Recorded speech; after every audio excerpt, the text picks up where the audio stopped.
Yo, man. Set my G's doing Wicked Wednesday. I was gonna do it. Don't know, man. I was just trying to just talk a little bit about Arsenal because I haven't really been online too tough. You get me? So I'm gonna talk a little bit because I see a few things that are starting to irritate me a bit because you know what it is. We gambled, yeah. We gambled and it didn't work, innit? And I don't know how serious this Havertz injury is, but we gambled in it. But first, I'm gonna actually talk about Scholes and Carragher. I'm actually going to mention Scholes and Carragher because I was seeing so yesterday, yeah, I saw like a few clips online, innit? But what I chose to do, I chose not to watch, the overlap, innit? But I see a couple of clips from Scholes and Carragher saying like that like basically Arsenal there's a step above and stuff like that for Isaac to go to, yeah. So Isaac's a step above, and then they're talking about the Lewis-Skelly thing that they're talking about on the overlap. Then they're talking about say you know what I mean, like Arteta, like he lets Winieri change with the um with the youth team so that he's not with the first team because he wants to calm him down a bit, kind of thing. So that's why I wanted to just touch on that a little bit. You know what I'm saying? Because I'm just feeling like when we got like representatives on the overlap, yeah. See, like I feel like there's people on there, yeah, that sorry, I'm just trying to sort out my things. I can put it in my mouth properly easy. But I feel like there's representatives on the overlap here, Arsenal representatives here, that are not fiery enough. That's what I'm saying. Like, there's a guy called Clive, yeah, that I think's really good and he speaks well, black guy, yeah. When I first saw him on the overlap, I actually when he first came on, I thought he was Robbie, and then I realized, okay, it's a different guy. So I was listening to it. This is like about a few months ago, and he comes across like really well, Clive, doesn't it? So big up Clive. I don't know him personally or anything like that. I don't know whatever, but big him up, yeah. But when I see that the overlap and I'm seeing like representatives, I just feel like they're not fiery enough and they're not like they don't make enough of an impact on the show, innit? Because what situation would you be able to say that Isaac needs to go a step above Arsenal and you lot not like think that that is a step that's the highest step you can go to? There's not many steps higher than Arsenal you can go to. Isaac's not gonna go Man City. They got Haaland. Liverpool, okay, you can understand him going to Liverpool. He's not gonna go to he can potentially Real Madrid, but how many steps above are there from Arsenal? So, but these man, like one of them is a Liverpool fanatic, obviously in Jamie Carragher. The other is a Man United fanatic in Paul Scholes, isn't it? Isaac's not gonna go to Man United over Arsenal, is he? The two teams right now that are got the most promising, I don't know, like future. Like Arsenal's one of the best like projects in world football. Like anyone can see that. Anyone that watches football can see that Arsenal one of the best projects in world football. All young players, all like players ready for like the next step of their careers. Everyone's like coming into their own. But where I'm watching the overlap, I'm watching little clips on the overlap, and I'm seeing man that I wonder just accepting because it's Carragher and Scholes, just accepting what man are saying. And I'm there thinking, right, this is what I'm saying. I need to get people like me on there, fam. This is the whole point of it. This is the point I'm making. That's the be one end of what I'm saying. How a man going on the overlap as an Arsenal representative, yeah, and then man are saying to you, yeah, Lewis-Skelly shouldn't have been celebrating like that to Haaland. And then you're saying, yeah, fair enough, fair enough. So that's what you're so you're an Arsenal guy. So you're a real Arsenal guy, and you're watching the Man City Arsenal game last season, and Haaland at the end of the game throws the ball at Gabriel's head, yeah, and then he throws the ball at Gabriel's head, then he goes up to Arteta, yeah, he slaps Arteta on the back, you know, like that little childish like you're talking to your kid, innit? He slaps Arteta on the back, yeah, and he says to him, "Stay humble, man. Stay humble, innit? Stay humble, yeah." And you're telling me you're watching that as an Arsenal guy and not vexed and not fiery about it. That's what you're telling me. So when you now go on the overlap now, you're going on the overlap and not Neville, Carragher and Scholes are there telling you, yeah, Miles Lewis-Skelly should have had more humbleness for Haaland. And you're telling me you're going to be like they're saying, yeah, fair enough. Instead of you telling me, what are you talking about, bro? Why should you have more humbleness for Haaland? I'm vexed and I wasn't even on the pitch. What are you talking about? I'm vexed. Myself, every Arsenal fan was vexed with Haaland. What are you talking about? I don't understand. I don't understand how a man is on there and accepting what they're talking about as an Arsenal fan. Like as if to say none of us were happy with Lewis-Skelly. The whole Arsenal fan base were happy with Lewis-Skelly. Every Arsenal fan base wanted Lewis-Skelly to act like that. I don't know what these men are talking about. Because they're the ones, they don't support Arsenal and they don't want Arsenal to do well. I get it. That's how you're seeing it. But every Arsenal fan wants Lewis-Skelly to act like that. What's happening here? Like, man, not going on like Lewis-Skelly. Oh yeah, the way he responded was out of character and it was too arrogant and you've not earned it. Earned what? Why have I got to earn it? Someone violates me, I'll violate them back. What am I earning? What have I got to earn it for? What have I got to earn? What have I got to earn to disrespect a person that disrespected me? So you're telling me a man can disrespect me because he's won trophies, I can't disrespect him back? What's going on there? And man are on the overlap on Sky, Big Sky, accepting what these men are saying. What's going on? What's happening there? What so man are telling? So you're telling me now? So when a man is saying to Neville in the car, whatever he's saying, taunting Neville spits at him. Not Neville, sorry. Carragher spits at them. You're telling me now that he accepts somebody just to disrespect him, and you should. So what about that then? I don't understand these guys, fam. I don't understand man that are sitting online or going to the Sky Sports studio or big studio and are not representing what Lewis-Skelly was going through at that time. You should know what Lewis-Skelly was feeling. He was feeling violated by Haaland for almost a season. What do you mean, who am I? What do you mean, who am I? Don't ask me who I am. I don't care who you are. Don't ask me who I am. But these guys are going on there because it's Carragher and Scholes telling him, yeah, he should have been humble. A man's sitting there going, yeah, that's fair, that's fair. No, it ain't fair. If you disrespect Lewis-Skelly, I want Lewis-Skelly to disrespect him back. I don't want a man in our team that's going to just accept the disrespect. That's what I'm saying. They need to get a man like me on the overlap because then I'll just tell them straight. What are you talking about? Come on, man, get out of here, man. It's some joking. And then a man talking about, yeah, but Isaac, he needs to go to a step above. What's this? And I'll be like, well, what project is better than Arsenal's right now in the world? Obviously, Real Madrid is a bigger club, it's a bigger institution. You understand? So if he goes to Real Madrid, I can understand why he'll go Real Madrid over Arsenal. You understand? I could even potentially understand why he would want to go Liverpool over Arsenal because Liverpool are where they are doing what they're doing. There's not many better clubs than Arsenal in the world to go to as a family-run unit and as a family-run club as a project that's looking to challenge for major honours. There's not many better projects than Arsenal right now. If anything, you should be looking at Arsenal. Well, that's what a man on there should be telling them. But these guys are on there because they're just happy to be sat there. Talking about Lewis-Skelly as if to say Lewis-Skelly's meant to just be sitting there not celebrating because a man's taking the mick out of him. Bruv, listen. That ain't how it needs to be, bro. That ain't how it needs to be. A man needs to understand that the Arsenal fan base, yeah. Like there's different sections of the fan base, innit? But the Arsenal fan base I'm talking about, they were vexed with Haaland. They were vexed with Man City. They've got, as far as we're concerned, we've got a rivalry with Man City now. Simple as that. Haaland now, everything that Gabriel's doing to Haaland, that's what we want. As soon as we scored in his face, good. What? And then in the match, Gary Neville's commentating saying when Haaland scores, he's commentating saying, "Oh, Haaland's going the wrong way."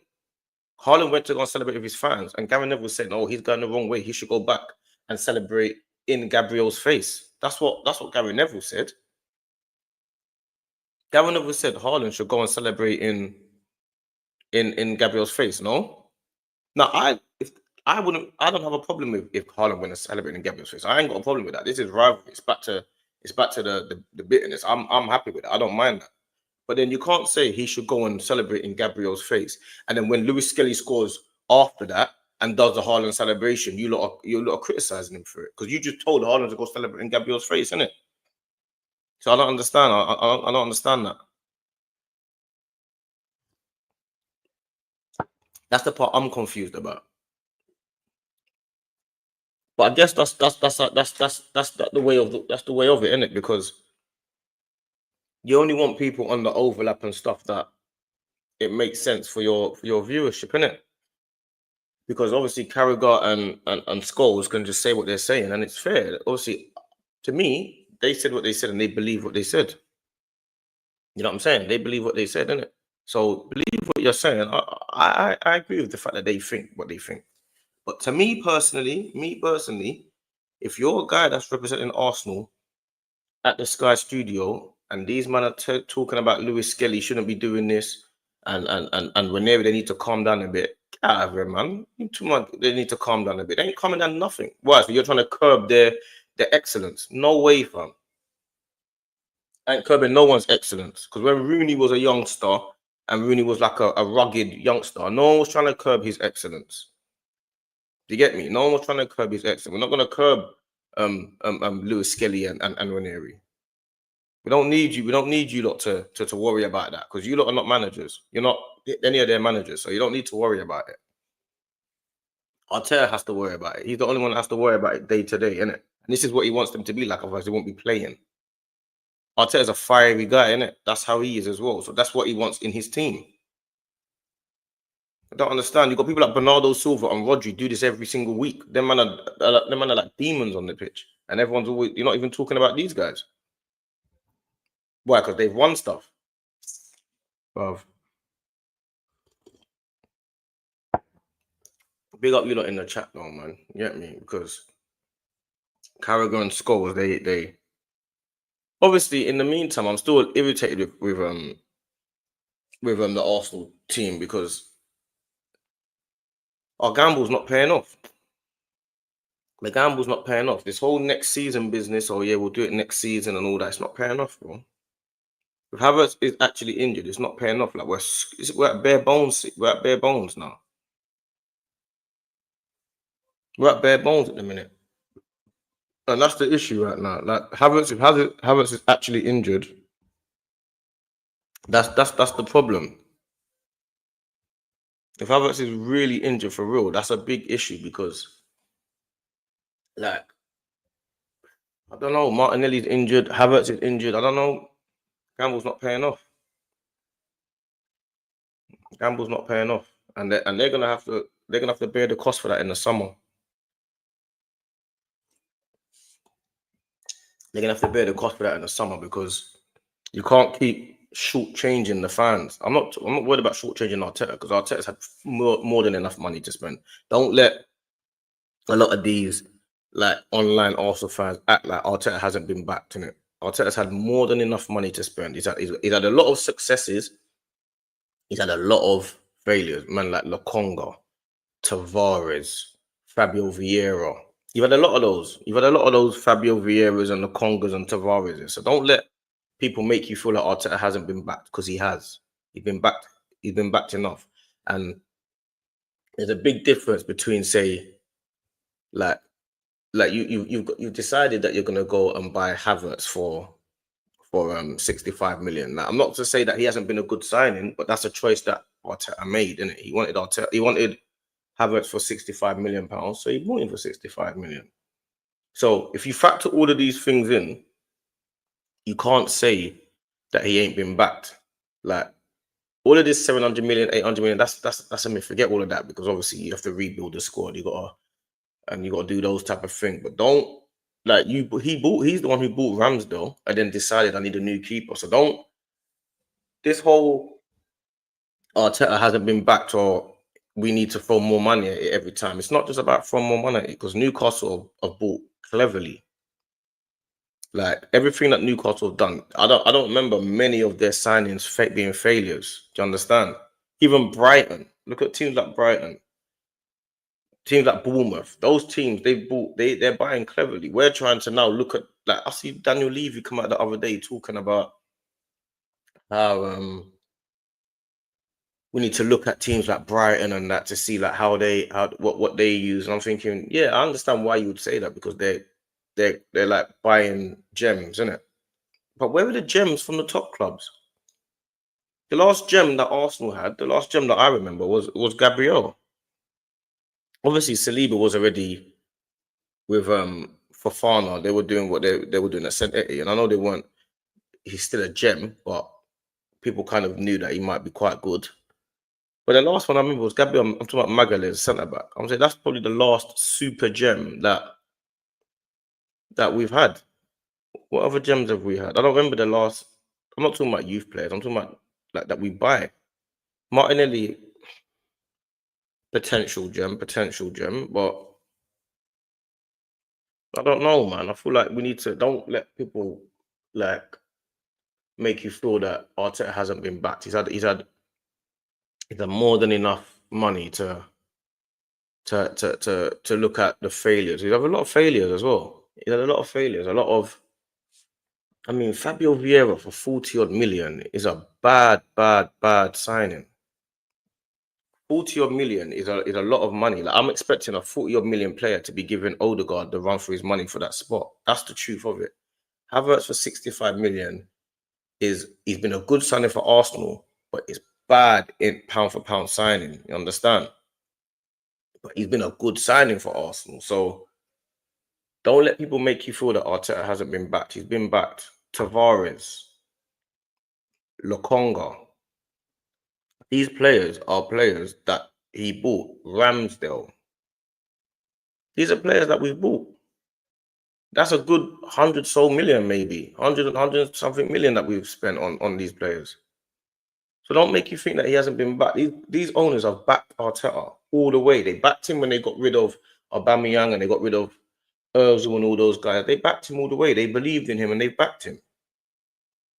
I'm saying, I know I'm conflating a couple of issues here because I'm going from Carragher and Scholes into Arteta. I know I'm conflating a few issues because even though they've backed him, I still expect the guys on the overlap that are representing Arsenal to back Lewis-Skelly. If you're not going to back Lewis-Skelly on the overlap, then they need to put me on there. But they're not going to do that because they know that they can't just come run with their narrative. You get me? Now, all of this politically correct and all that, I ain't got time for all that. You know what I'm saying? But don't let people make you feel that we haven't had opportunities and there's no gems in the market that we could have bought, because the gamble hasn't paid off. If Havertz is really injured and you got to look at it like this, yeah? If you're the owner of the Arsenal Football Club right now, yeah, and you want to win, yeah. Now the fan base might be like, oh yeah, our team's not good enough for the title. They might think that. They're allowed to think that. They're all individuals. They're all human beings. But you as the owner should be like, whoa, we're only 6 points behind Liverpool, and we're still in the last stage of the Champions League. Yo, boom, go and get what you need, Arteta. You see what I'm saying? That's what you should be saying, because you're thinking that you're in quite a strong position. I don't understand why they didn't just go and buy players that they need and let him, Arteta, go and do what he has to do. All of this waiting for the summer. Oh yeah, we're going to do it in the summer. We're going to do a big heavy one in the summer. What's that got to do with what we're dealing with right now? That's like saying, well, I've got a leak in my roof and then I'm going to, oh yeah, but we'll wait till the summer because we're going to redo the roof, the whole thing. Yeah, but I still need my leak. That I need you to patch up that leak, innit? That leak needs to be patched right now. Do you get it? I'm not saying, oh yeah, we're going to rebuild the whole roof right now. We can rebuild the roof in the summer, but I need you to patch up the leak right now. I don't understand where this non-patching up business comes from. Like, patch up what needs to be patched up. That's what a plaster is for. A plaster is to, I don't want you to go into the summer, because what they did, they do patchwork in the summer. I don't want patchwork in the summer. I want patchwork in January. I want rebuilds in the summer. But they've decided to go, oh, we're going to buy Havertz, which feels a bit more patchworkish in the summer. I don't want Havertz in the summer. Havertz would be a January signing. Do you get what I'm saying? I don't know if you don't really get what I'm saying. The patchwork should be in patchwork mode, and the summer is rebuild mode. So if you're in the summer signing a striker, that needs to be Isaac, Gyökeres and that, not Havertz and that. That's what I'm saying. Fabio Vieira, players like that, that should be, man like Fabio Vieira should be January signings, just to help bolster the squad. Not summer signings. Summer signings is the rebuild. I don't understand this whole your roof's leaking, but you're focusing on the rebuild in the summer. I don't understand that. I don't get that. We need patchwork now. This is patchwork now. I'm not saying that you have to go and do what Man City done and spend 300 million. And I'm not saying that. I'm not saying that. But I'm saying there's different levels of signings for different points of the season. I understand the fact that in the summer, because I know you're not going to go and get Zubimendi in January. You're not going to go and get Isaac in January. You're not got these men. I understand that those teams are like, listen, we're in our own mode right now. You can wait for the summer and then we can have a real. I get that. But like I said, if my roof is leaking now, I want you to patch up my leaking roof right now. And then later down, we can do a whole rebuild, innit? But I need that roof to stop leaking, innit? Simple as that. So just patch it up for now, do some patchwork, and we'll deal with it later down. But they don't do that. They're talking about, oh yeah, leave it leaking now. We'll deal with it in the summer. So now we're leaking. So we're just leaking. We're just leaking for months. How does that make sense? I need someone to tell me how that makes sense. And how does it make sense that you go and you can tell that we're at our bare bones, isn't it? Because the fact of the matter is this: when it was January transfer window, we were still in all the competitions, you know. Don't make people make you forget where we were when the transfer window opened. Obviously, now we're out of the Carragher Cup and we're out of the FA Cup. But don't get it twisted. When it was coming up to the end of December, coming up to January, we were in every competition.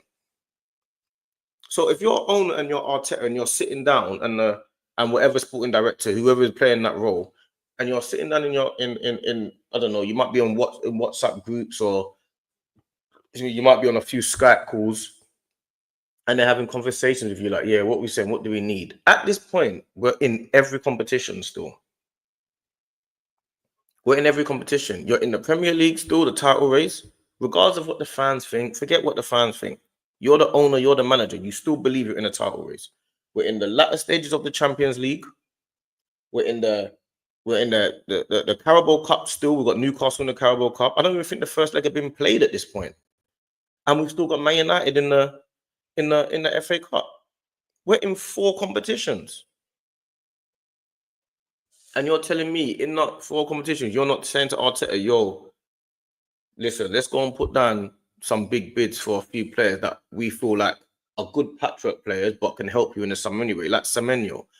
If you go and buy, not to say that he's definitely going to come, I understand that, but if you go and put down 50, 60 million for Semenyo, that is also a signing for the summer anyway. What made these men think that we don't need reinforcements? I don't understand who thought that we didn't need signings.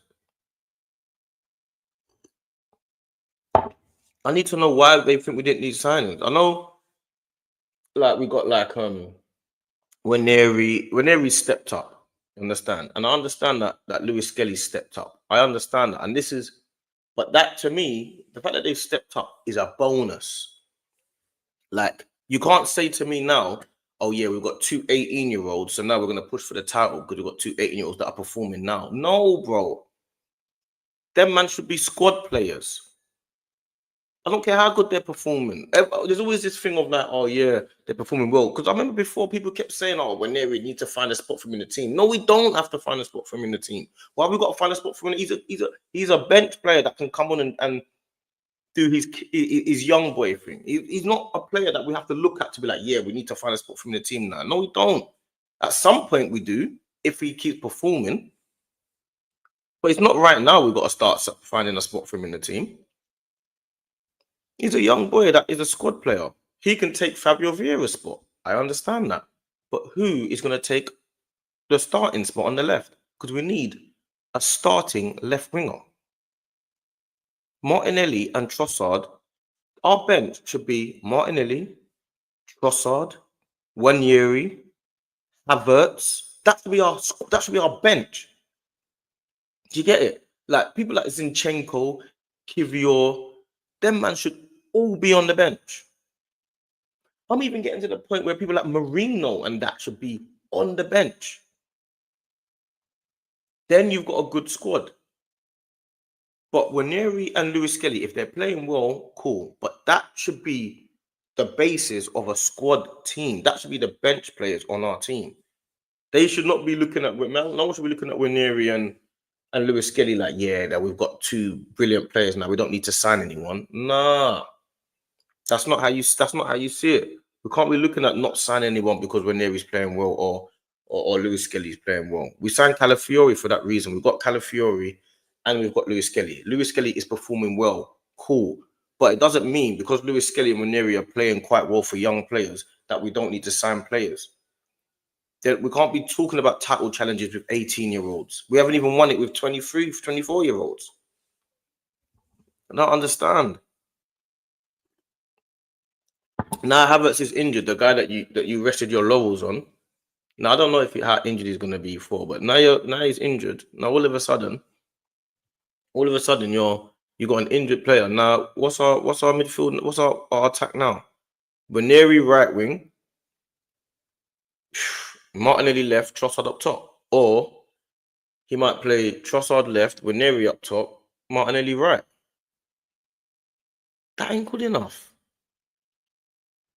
Like I don't understand. What do you think that's gonna do? We might be able to, because right now we're stuttering through games. Like we're stuttering through games. You lot are not. They're not helping the team at all. We're stuttering through games. We're stuttering through games. Oh yeah, big up Robert Myers. Yeah, Martinelli is, bro. I completely forgot about that. Of course, Martinelli's injured. Completely forgot about that. I completely forgot about that. What are we doing here?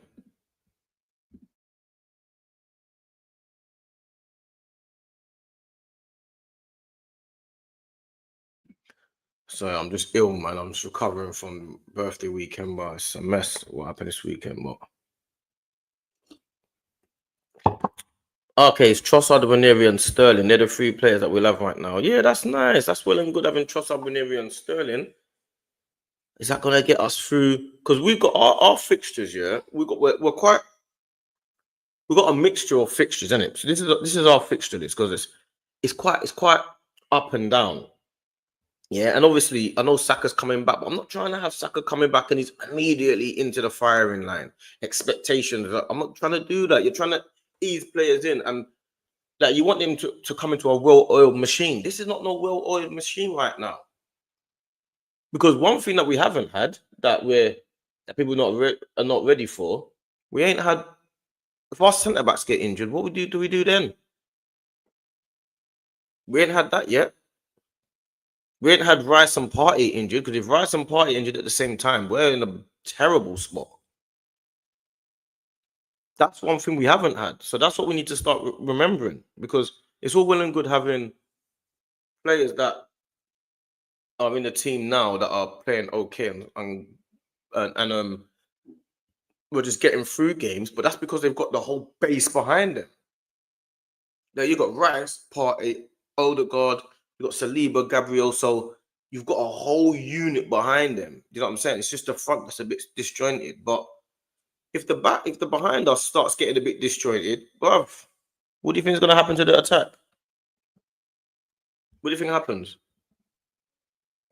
Let me go to our next game because our next games, yeah, because I don't think people realize like it's a bit stop-startish, isn't it?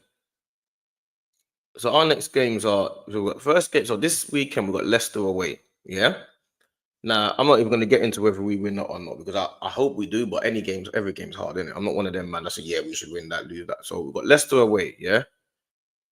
At a scale of 1, 2, and 3, that's on a scale of in terms of difficulty 1, 2, and 3. That should be a 1 in terms of difficulty. But I'm going to give it a 2 because it's away from home, innit? Yeah. Then we have West Ham at home. Yeah. Could become a tricky game. Could become an easy game. We will see. But it's a game that you're looking at thinking like, okay, look, let's get a couple of good runs together, yeah?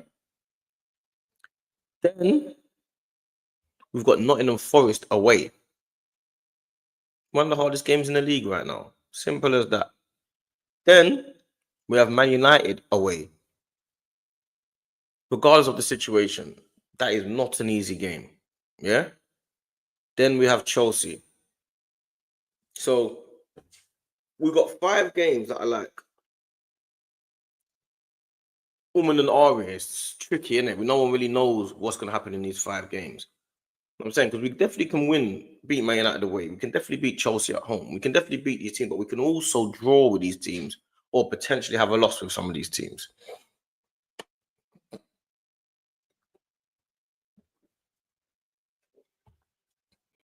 So I don't know, man. Big up HX Gunner, man. Big up my brother.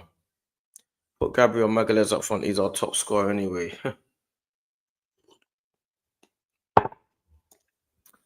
I don't think he is, innit? But if he is, that's embarrassing, man. I don't want to talk about that for me. If Gabriel is our real thing, that's embarrassing, man. It's embarrassing, bro. I don't know what's going on. Like at the end of the day, but like I don't even think that the owners have let Arteta down that much. Because Arteta's have more than enough money. I think they've let the fans down. I think letting Arteta down is different to letting the fans down. I think the fans have been like, they are a little bit erratic, but they've been patient, innit? Like we've got to the point now where they're so close to like being at the top table now. So there should be no stone unturned as far as I'm concerned. Like it should be clear as day, like, yeah, boom, we're doing this now. Boom, boom, boom, boom. That's like, what do you not need? Boom, boom, boom. It shouldn't be, the fans shouldn't be feeling like we're being shortchanged. Because we don't get shortchanged when you buy a ticket. There's no shortchanging when you buy a ticket. There's no shortchanging when you're bringing out a brand new line of clothing every week. There's no shortchanging there. So the fans should definitely not feel like they should be shortchanged. Like all of this letting Arteta down, I'm not with it. I don't think they've let Arteta down because Arteta had signings. He had Fabio Vieira in them, man. If them man come good, he's got a big squad in it. He's the one that had signed Vieira for 40 odd million. So I don't feel no sympathy for Arteta. I don't feel no sympathy for him. You're the one who got who brought in Ramsdale and decided to get rid of him. Innit? So he's ruthless in certain areas, isn't it? But I don't have no sympathy for that. I ain't got no sympathy for that. You bought Ramsdale, so yes, I understand that you went and got Raya after and you sold Ramsdale. I understand that. And you got a little bit of money back for Ramsdale and stuff like that. I get that. And you made the right decision on the choices. But in that time, because to me, if we had Raya for those games where Ramsdale was doing his madness, I think we would probably won the league 2 years ago. That's what I think. I think we would have won the league. Like I think there was a game, was it Southampton where Ramsdale was fraffing about. I think it might have been Aston Villa where he was fraffing about. Ramsdale was a nightmare. Even though he was doing some good games where he had some good saves and that. Me personally, I never ever liked Ramsdale when he was playing. Some people were like, yeah, he's good, man. He saved us. He had a good game against Liverpool where he saved us a few times. But I never thought Ramsdale, never rated Ramsdale. You know what I'm saying? What do you say? That don't make no sense to me. All managers get signings wrong. Yeah, they do. But it's about how many signings you get wrong. Obviously, all managers get signings wrong. No one's perfect. Of course they do. But my point is, you spend 40 million on an attacking midfielder in Fabio Vieira. I'm saying then now you need a new attacking midfielder. You've got that one wrong. That's fine. I understand that. You spend whatever you spend on Tavares, you spend whatever you spend on Lokonga, you spend whatever you spend on Ramsdale. I understand you can get signings wrong. I'm saying the amount of signings you got wrong, yeah, the amount of signings you're getting wrong means that you now can't cover that immediately. Because instead of us getting rid of Smith Rowe and Reece Nelson because they're not good enough, we're having to get rid of Smith Rowe and Reece Nelson and Vieira that we bought, and Ramsdale that we bought, and Tavares that we bought, and the Congo that we bought. That's the point I'm making. I'm not saying that don't make mistakes. I'm saying the mistakes are meaning that we're having to reset a cycle. Do you understand what I'm saying? Like a lot of the signings that we bought, we don't have to reset. Like Timber, we don't have to reset Timber.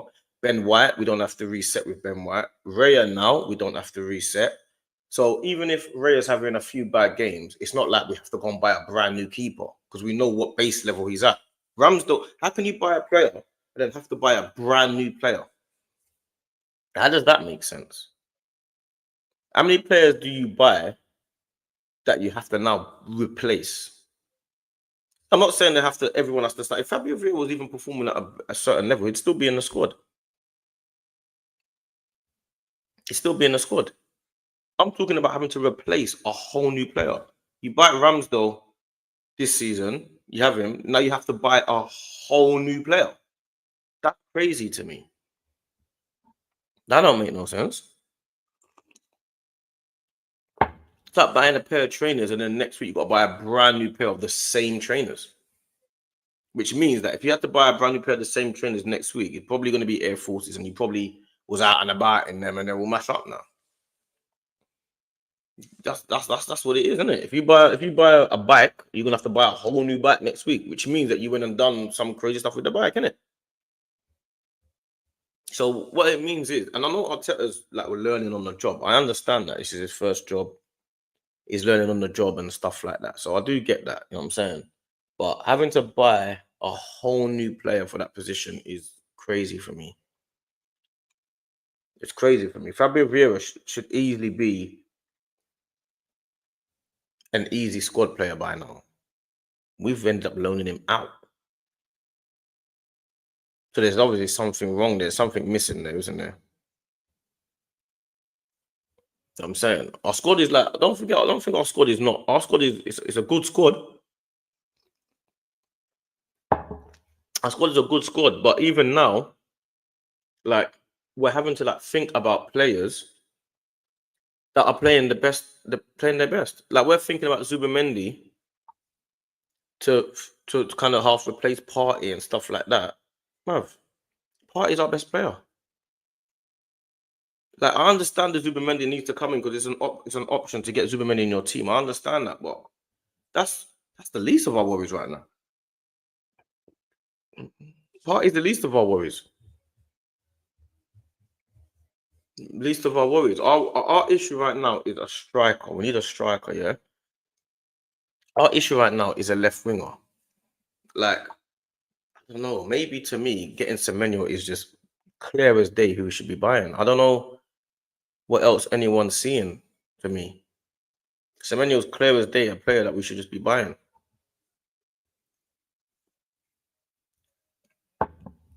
I don't know if anyone else is seeing it like me. Like to me, that's someone that you should just be buying. I don't know, man. I don't know, man. I feel like they've let down they've let the fans down because like I know there's like regulations, yeah. I know there's regulations and stuff about even like away allocations and stuff like that. And when they're not played at Newcastle, I know there's regulations, but if you're gonna have a thing where you're at the Emirates and the away fans have got a whole section in the corner, the least you can do is to give the Arsenal fan base like one of them type of sections where they can just do their thing as well. Surely you want the home fans to be louder than the away fans. Surely you don't want this North London Forever song playing just about when they're kicking off. Surely, like what are we doing there? Like, come on, man. Let's be serious, man. Let's be a serious club, man. You get me? Liverpool are there for the taking, bruv. They're there. They're stuttering along, bruv. They're not running away with this league. Like at the beginning, people thought, yeah, they're gonna run away with the league, run away from the league. They're not running away with this league. They're not running away from this league. And we're not doing anything to like say, yeah, oh yeah, we like that step forward. Oh yeah, we like that step forward. Oh yeah, yeah, good. Oh yeah, yeah, I like what they done there. Or I like, yeah, that's a good decision by the owners. Yeah, that's a good. I can tell you bare stuff that the owners should be doing. That I'll be like, yeah, that's a good decision. Firstly, move the away fans from there. If what Arsenal, who cares? Move the away fans over there somewhere. Why are they so involved in our ground? Move, man. Every time I watch it, and it's not even do you know what it is? It's not even just about like the fact that the away fans are there. Do you know what it is? It's when you're watching it, like if you're at the ground, it depends on where you sit, innit? Because you can sit on this side, you can sit on that side. The away fans can be to your left, to your right, whatever. So when I go to games, I'm in a certain spot, yeah. Like I'm just above Arteta. So Arteta's like there. I'm like two rows above him, yeah, right behind the bench. So the away fans are over there in the corner, to my right in the corner, innit? So I'm quite far from the away fans. Do you understand? To me, yeah, they're too loud. Because where I sit when I go to games, I can't make that much noise because I'm around. Like there's a few old people around me. There's a few I think it's good seats, isn't it? So it's not like the fire and the fireness. You get what I'm saying? It's not like what we need to counteract the away fans. I'm just too far away. It's just too nice where I'm sitting. You know what I'm saying? It's where Arteta sits. Like so, where Arteta and them they're like I say, I'm a row or two rows behind them. But if you look over there where the away fans are, sometimes they've got flares, drums. If you play one of them Champions League games, and I'm telling you now, if you're at the ground, yeah, and you're in the ground, I don't care what anyone says when they're in the ground. Their away fans, yeah, are louder than us. I don't care what no one says. Like anyone can say what they want to say. Maybe if you're closer to them and you're with this people that are singing more often, not maybe. But our ground, yeah, is like it's like a visitor's playground. Now, don't get it twisted. It's like a visitor's playground. Even sometimes the whole energy before we're going into the ground, you walk into the ground and all that. It's all nice. It's like it's all like you're going to watch a film. Do you know what I mean? Or you're going to watch a. It's not like you're going to like not to say everything's about going to war, but it ain't like you don't feel like you're going to war, fam. It feels like you're going to. It's like you're going to like I don't know, man. Like you're going to like watch a theater or a play. Do you know what I'm saying? And then when we play, I don't really go to away games often. Obviously, I don't have that's not my cry. When you go to away games now, a lot of the away teams, a lot of the way because our away fans are absolutely brilliant. What people don't realize, isn't it? Our away fans are brilliant. Innit? We've got one of the best away fans in the league. Like that's a known thing around all these grounds, isn't it? So the away fans are absolutely brilliant. Yeah, they sometimes against Newcastle, you couldn't even hear them. They're in the sky. I know it's a regulation thing, but Newcastle are not going to change that anytime soon. They're not going to be like, oh, you know what? Let's keep up to date with the regulations so that we can bring the away fans closer to the pitch. They'll just leave it how it is. That Newcastle, you're in this, you're in like you're in that space. So when you go to play Newcastle away from home, you are getting zero atmosphere away from home for the players, and atmosphere matters to players. And the owners, I'm looking at the owners. These are the conversations that you should be having in the boardroom. These are one of the conversations you should be having. The North London Forever, I understand that you lot brought that in, and I like that. That's a nice element. I don't like the way you've done it. I don't like the execution of it right now because it ain't hard hitting. It ain't spine tingling. It ain't like it's like a nice song before the game. It ain't, bro. I want it to be spine tingling. Like you know when you get all pimples and goosebumps. That's what I want it to be, fam. North London Forever. You're just sitting there. Everyone's chilling. I don't want to see no half and half scarves. You see, if I'm the owner of Arsenal, I'm getting rid of all of that. There's no half and half scarves over here. Furthermore, you can't even buy anything to do with the away team over here. How about that?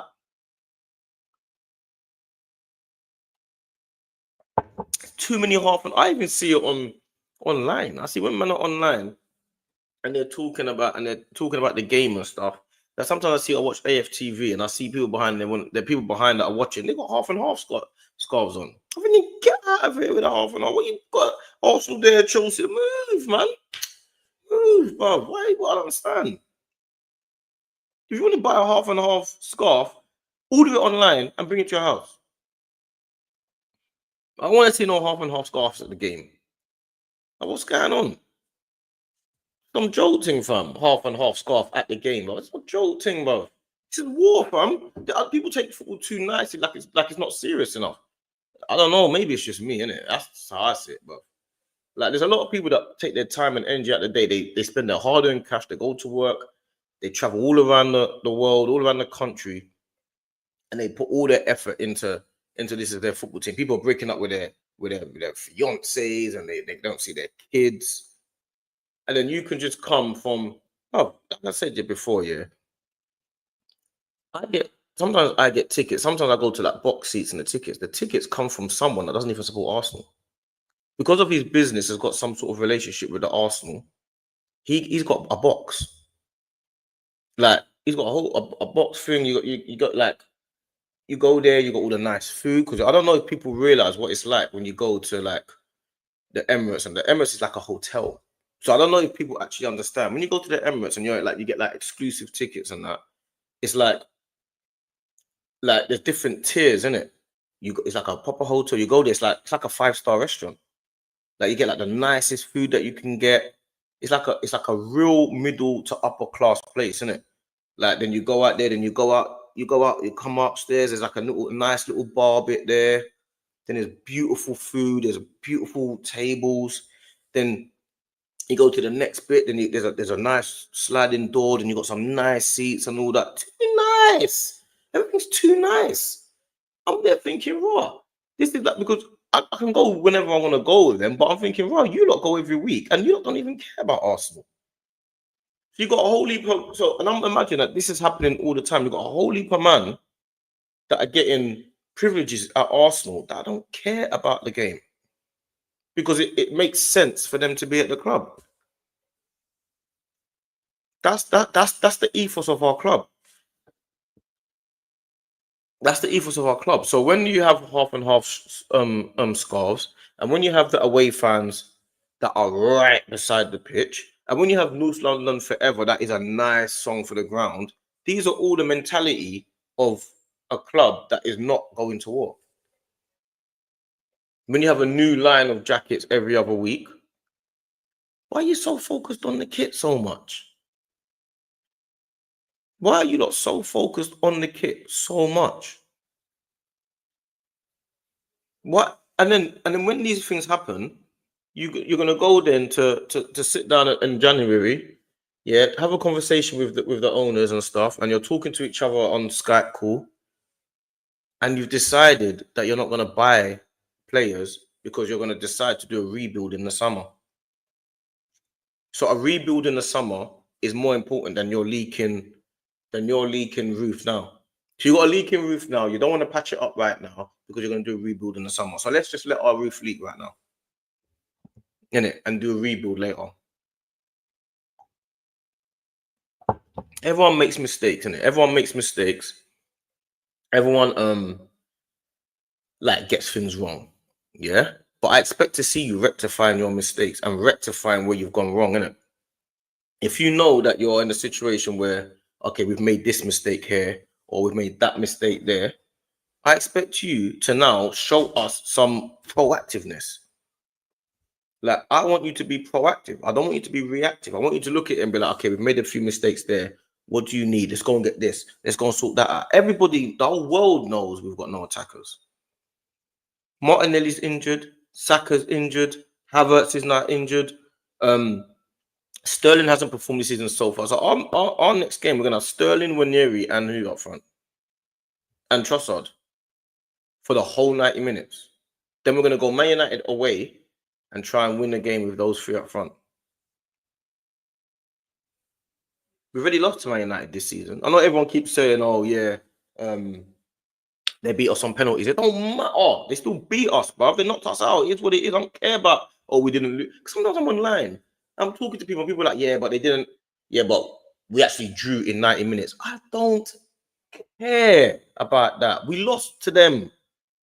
People do this all the time. Oh yeah, we lost. Yeah, but we didn't lose in 90 minutes though. Who gives two flat, bruv? Cares about that? They still knocked us out. They still celebrated at our ground. Don't understand. We got Leicester next, yeah, and then we got Leicester. We need to focus on Leicester. Then we've got Leicester. Then we've got West Ham at home.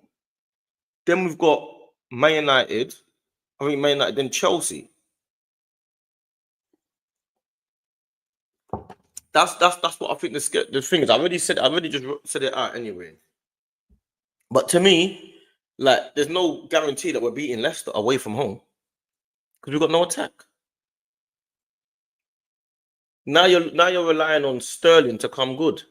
Now, if he does come good, because all it takes is a couple of good performances for people to say, "Oh yeah, Sterling's in form now." That's what it takes. I mean, if Sterling has a good game against Leicester and then starts against West Ham and has a good game, then you're looking at it like, okay, Sterling's in form. Luckily, we've got a guy there that's in form, but he might not. It's not like Sterling's been phenomenal this season and he's pushing for a first team start. All of a sudden, we're relying on Sterling to win us games. Like, what are we doing, man? Let's be, what are we doing? This is what I'm saying about. And when Arsenal fans get irritated, I don't mind them getting irritated with the owners, but I want them to get irritated by the right things. Man are just screaming and shouting online. You know what I'm saying? I don't see no one screaming and shouting online about Scholes and Carragher when they're cussing our club. Why am I not seeing streams about Scholes and Carragher? I should be seeing bare streams about Scholes and Carragher. I've already covered Scholes and Carragher already, so I should be seeing bare streams about it. Man are just dissing our club and man are just letting it slide. But then we're not helping ourselves because we're not being held accountable, man. We've got to be held accountable. Or we're too busy focused on other clubs. Too busy focused on other clubs. Like, what's going on, man? Focus on your own home first. Focus at home.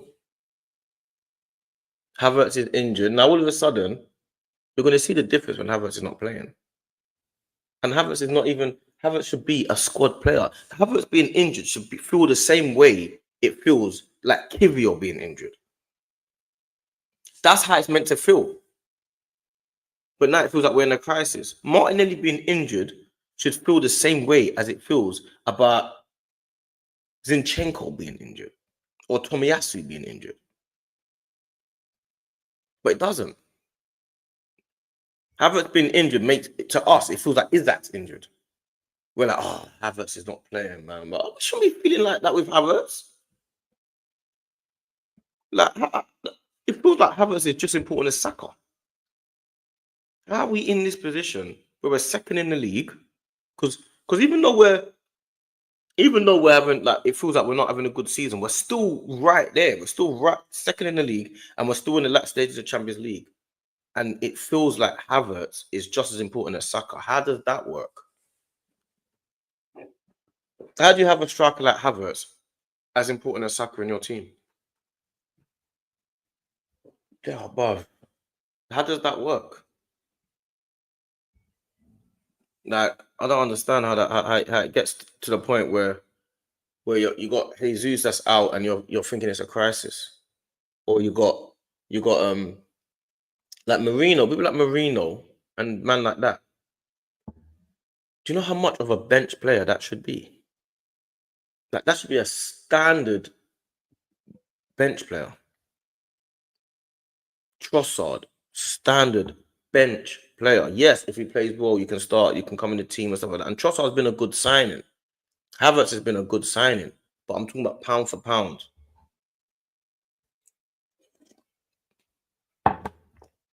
What did they say? I don't even read the chats. And I always forget to, not forget, but I get so consumed with what my brain.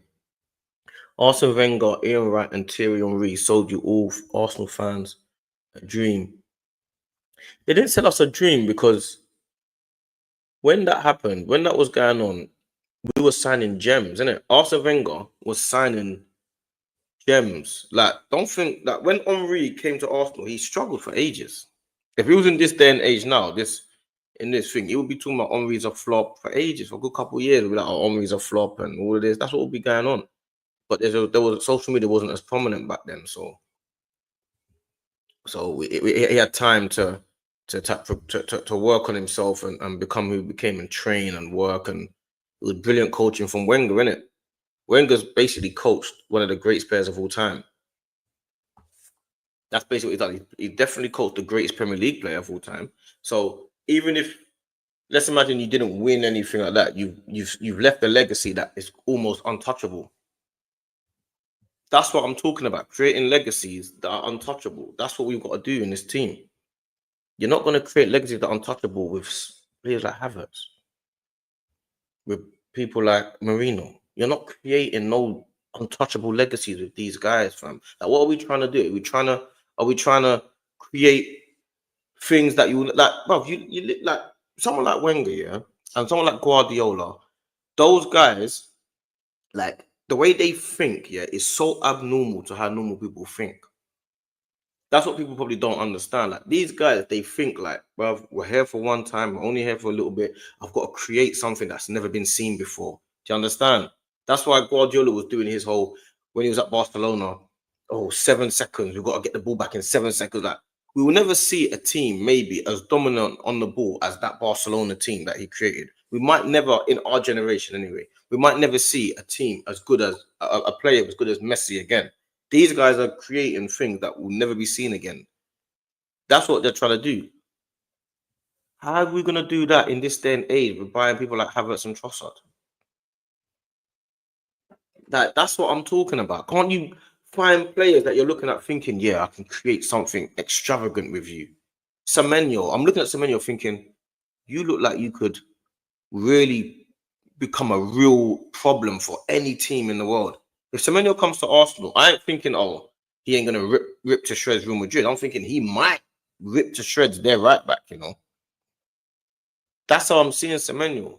Kudos. I'm seeing Kudos like, yeah, he could rip anybody on the pitch. So why are we not looking to do that? And Ian Wright and Henry, they didn't sell us dreams because we were winning titles with them. So they didn't sell us dreams. I just think, like, I wouldn't say our standard has dropped. I just think everyone else has just got better. So that no one needs to sell their stars anymore. You ain't got to sell Isaac no more. You know what I'm saying? You ain't got to sell Ollie Watkins no more. You ain't got to sell any of these guys anymore. You go to West Ham, you try and buy Declan Rice, 105 million. You go to West Ham, you try and buy Paqueta, 80, 90 million. You try and buy Kudos, 80 mil. You try and buy Bowen, 100 mil. You go to Brighton, you try and buy Caicedo, 115. Try and buy Mitoma, 80. Try and buy João Pedro, 80. These men don't need to sell no one no more because what's actually happening is, because these clubs here are lower, yeah, and they can't catch up to the big teams because it's unfair. So everyone gets upset with Man City, but Man City, why should they be below Man United, Liverpool, Arsenal forever? Why should they? So because of all these lower teams can't catch up in terms of spending, they had to be cleverer. So what they started doing, they went to a new approach and said, listen, what we need to do now is find some superstar gems. What Arsenal used to do in the past with Vieira and Henry and Petit and those guys. That's what they started doing. And the fact is this: Brighton, Bournemouth, Brentford, those teams have got better. Their teams are better at acquiring players than some of the top teams. That's just the truth of it. Because they've managed to buy players, yeah, that we're buying Marino, they're buying Caicedo. That's the truth of it. We're buying Martinelli, they're getting Mitoma. This is the truth of it. Aston Villa have gone and got Morgan Rodgers, they've gone and got obviously they developed certain players as well, but they got Morgan even Aston Villa, not Aston Villa. What's it? What's my man's name? But forget that. They're getting all gems. They've had to create gems, isn't it? Where are the top teams gems?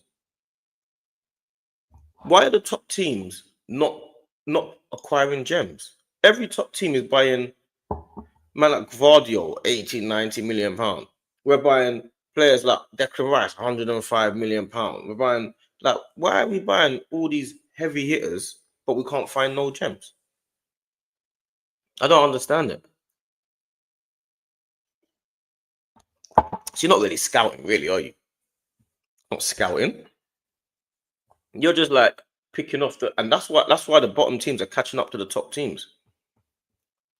That's the reason, because they're buying, and if you keep letting them keep developing and developing and developing and developing, what do you think is going to happen? They're going to overtake over time, because yes, you can pick off one or two, like they did. You picked off Basuma, they went and got Caicedo. Now, at some point, that will become Basuma and Caicedo were playing together. But now it's like, yeah, you can pick off one a little bit there, then pick off one there, and pick off one there, and pick off one there. But if you keep letting them keep reproducing them, picking up these gems, that whole gem will be in their teams. I don't understand. I said, but Mitoma cost Brighton 3 million. Martinelli cost us 6.5.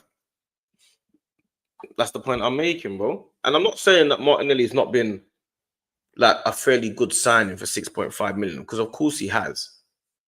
He ain't Mitoma level though. He ain't Mitoma level. That's for certain. Like that's a fact. Mitoma and Martinelli are two. I know Martinelli's a lot younger, but they're completely different levels of footballer, bro. But I said, but our core are all gems. Most of them hella young still. Our core's not all gems, bro. How's our core all gems? Our core is this. Our core is David Raya. That's not a gem. We already knew about him from Brentford. Saliba is a half gem, because it was between Fofana and Saliba at St. Etienne. So I'm not really calling that a gem. We've got one gem in Gabriel Magalhaes. Yeah, he's a gem. I agree with that. Declan Rice, that's not a gem. 105 million pounds is not a gem. So we've got Magalhaes as a gem. Odegaard was a gem, because you spent 30 odd million. No one really expected him to be that good. So yeah, gem, that's it. What other players are gems in our team? Saka, Martin, and all them, Saka come from the youth academy. So Odegaard and Gabriel Magalhaes are the two gems in our team. Ben White cost 50 million. Timber, we paid a lot for. Like, you can't say Lewis-Skelly in that yet, because Lewis-Skelly and all that haven't cemented it down like he's definitely a gem to us, but he hasn't cemented that down like that. So the only gems in our team that we've created are, Gabriel Magalhaes and Odegaard. Where are the other gems? If you go to Brighton's team, if you go to Newcastle's team, for example, the whole team is more or less gems. Shaw, Botman, Tonali, Bruno Gomes. I know they've paid a lot of money for some of these players, but I'm talking like players that these other top teams could have just got. What's his name? Gordon, because I remember when Gordon went from Everton, I knew everyone was talking about, oh, nah, he's gonna flop there. He's not that good. I liked Gordon from the beginning. Like, even Isaac, even though everyone knew about Isaac already, he's even a little bit of a gem, because it's like no one thought it'd be worth 140 million now. Because if Arsenal had bought those players, some of those players, half of those players would get in our team. Tonali, if he was in our squad, would be fighting for the 6th position. Gordon would start left wing. Isaac starts up front. Maybe Botman and Shaw. Maybe Botman potentially is going to be challenging, but he might not play. It'll be Lewis Hall and Lewis-Skelly that are battling for left back. So Bruno Gomes will probably get in our team in the 8. So half the players will get in our team. That's just the truth of it.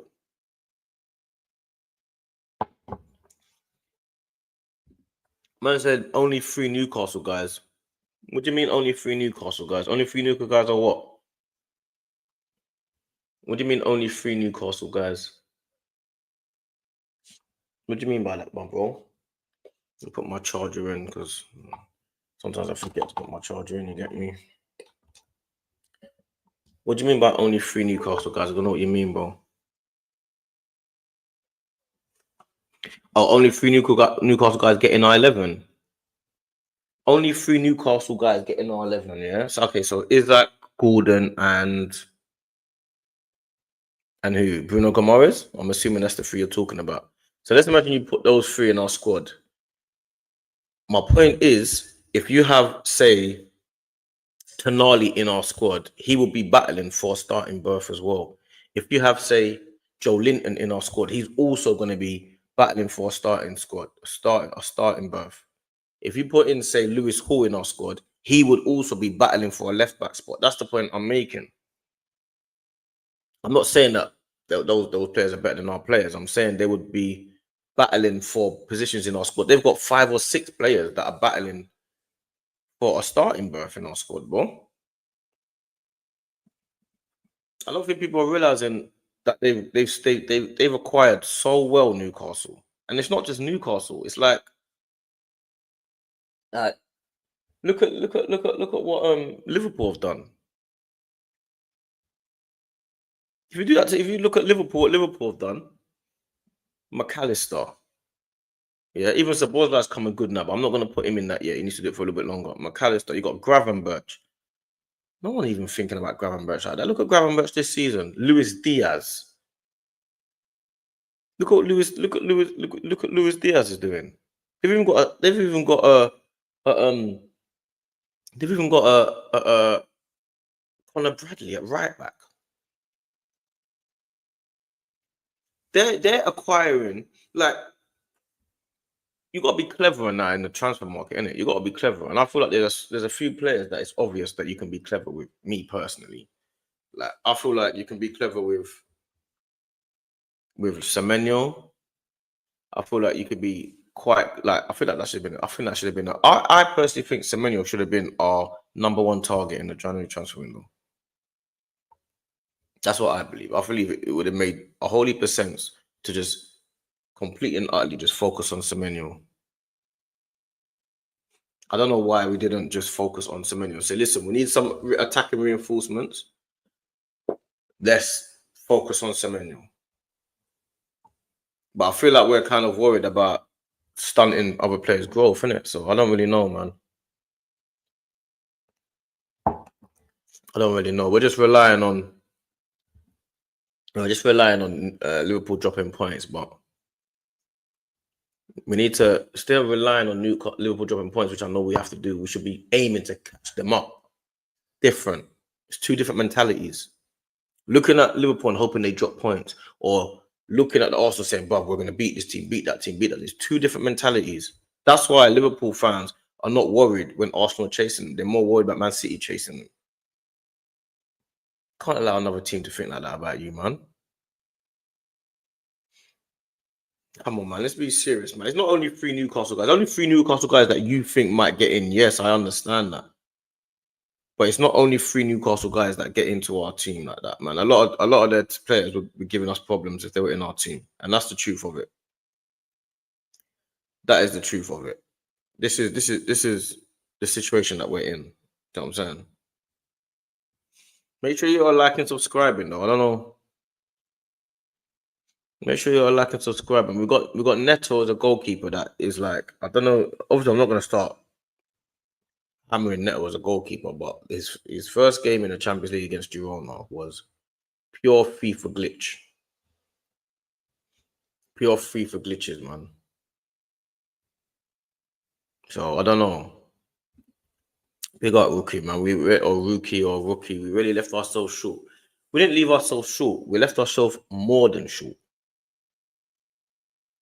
We left ourselves miniature, minor. You get me? We left ourselves way more than short, man. Way more than short. I don't like, and you gotta remember, yeah, it only gets worse because the games only come more. I know we got it, you know, it's actually lucky that we got knocked out of the League Cup and the FA Cup because the game's just a bit more. You can kind of see this is there and then there. Tuesday, then Saturday, Sunday, then Wednesday, Tuesday, Saturday. There's no random games now. So like, see, this week we're not playing. Everyone else is still playing. Do you know what I'm saying? That's the difference now. But as far as I'm concerned, we should have had as far as I'm concerned, we should have had patchwork in January. We should have had patchwork. They say Rice, Saliba, Saka, Saliba, Gabriel, Timber, Odegaard, all have arguments to get into other top teams. They do have arguments, but I don't think people are looking at those players and thinking, yeah, they're guaranteed. I think the only players that I think people look at and be like, yeah, he's a certified cemented player in our team is Saka. Saka and potentially Saliba and Gabriel, potentially. More Saliba than Gabriel, because I think with Gabriel, most teams feel like they've got somebody that can do what Gabriel does. I think more Saliba because of his composure and stuff. But I'm not like we're not overrating our players. Our players are good, but I feel like we're putting them too much into what, like, we're in our own world and we're in our own bubble. Like, I don't think any Liverpool player, they're not taking none of the Liverpool might say they want Rice to play next to Gravenberch, for example, because they need to. They're not dropping Gravenberch for any of our players. They're not dropping McAllister for any of our players. Odegaard's not. They're not taking. One or two players might say, "Yeah, we'll take Odegaard." Do you know what I'm saying? No team is saying, "Yeah, we'll take Odegaard over Palmer." Chelsea are not swapping Odegaard for Palmer. Liverpool are not swapping Odegaard for anyone. They're not taking Odegaard. Saka's the only player that every team will be like, "Yeah, we'll take Saka." He's the only player. They're not taking anyone else like that. Don't think that they are. Don't like. We think that these players, yeah, they are. To me, Rice is one of the best midfielders in the league. You get me? To me, Saliba and Gabriel is the best centre-back partnership in the league. Don't think Liverpool think that Saliba and Gabriel are better than Van Dijk and Konate. They do not think that. Van Dijk and Konate, to Liverpool fans, are way better than Saliba and Gabriel. Believe me when I tell you that's what they think. No Liverpool fan thinks that that Saka wouldn't even get into Liverpool's team anyway. So that's done. Odegaard, no one, like Arsenal fans, yeah, we believe Odegaard is like David Silva or something like that. I'm telling you now, no one else thinks that Odegaard gets into their team. No one. If you tell Arsenal fans the Saliba getting over Konate, they're not taking it. I promise you that. Liverpool fans will not take Saliba over Konate. It might sound good and it might be like, yeah, Saliba's top drawer and whatever. And you might get some Liverpool fans that'll do it. They're not taking Saliba over Konate. Guaranteed. The only player that they would want to take is Saka. And they might say, but they're not going to take Saka over Salah. So they would say, Saka, no, you stay over there. They might say Declan Rice next to Gravenberch, potentially. Would they take Odegaard ahead of Szoboszlai? I don't know. I don't think they would. I think you might get some Liverpool fans that are like more creative and like that style of football. And that might be like, yeah, I like that. But I think a lot of them will be like, no, Szoboszlai's doing his thing right now. We'll leave it. If you're looking at their left back, like, would they take Lewis-Skelly over Robertson? I think we think that they would. I don't think they would. I think, they'll stick with Robertson. None of them are taking Timber or Ben White over Trent. I argue Liverpool fans all the time, tell them how good Timber is. They don't see Timber as a battle for Trent. They don't watch it like we do. So I know Timber's brilliant. They don't care about that. They've got Trent Alexander-Arnold. As far as they're not even. I don't even think that they would take Timber over Bradley. We would, because we've seen Timber week in, week out. Liverpool fans don't care about Timber. They don't care about that. There's no way on earth they're swapping Raya for Alisson. They're not swapping Raya for Alisson. So this whole thing of Arsenal fans thinking that like everyone would take our players. The only player that I think everyone rates directly is Saka. I think that's the only player, and I think I probably underestimated how good Saka was as well. Like I knew he's top drawer, but I think he's a lot better than I realized. I'll be real. Man said, Justin, I'll be real, you're confusing me. That's bias that they won't take Timber over Bradley. I don't know. I'm not saying that they wouldn't take Timber over Bradley. I'm not saying that they wouldn't. Some would, some wouldn't. I'm just saying I don't think Liverpool fans think that our players are where we think they are. That's the point I'm making. When I talk to my cousin, when I talk to Dean, he's not thinking they need a new right back. He's thinking Bradley's fine. He's not thinking, like, when I look at other teams, there's other players that I would want. Like, if you were to ask me today, like, I wouldn't swap Odegaard for anyone. But if you was to ask me today, would I swap Odegaard for Palmer? I'm looking at it now, and I'm looking at it like, I don't want to swap Odegaard for Palmer.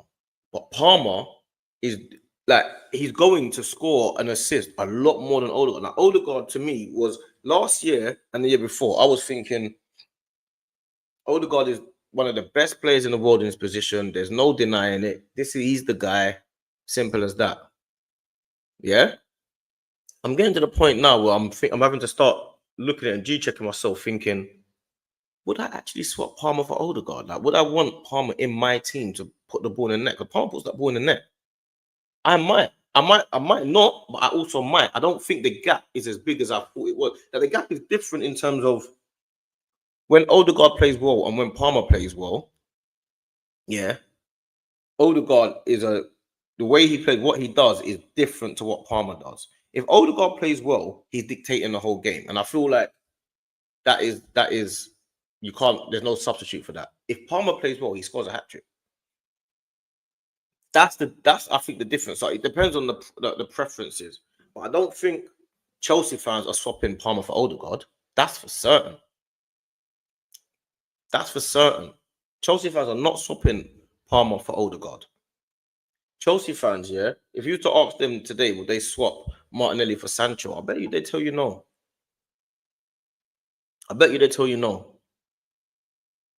If you ask them, would you swap Havertz for Jackson, they'll tell you no. If you say to them, would you put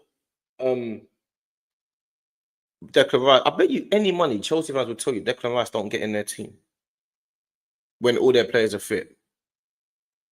Guaranteed. Chelsea fans will tell you Caicedo, Lavia, and Palmer, Rice don't get in. I can guarantee you that's what Chelsea fans will tell you. They would not take Rice over Caicedo or Lavia. I'm telling you that for a fact. They will take our defense.